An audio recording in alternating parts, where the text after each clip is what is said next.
Hello, today we have a 2025 Hyundai Kona and I'm going to be showing you how to reset the change oil or light or oil life reset.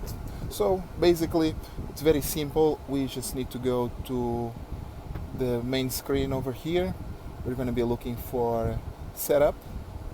In the setup maintenance we are going to be looking for general, my bad, vehicle, so vehicle convenience, and then here under convenience you can find many options. One of them is the oil change reminder.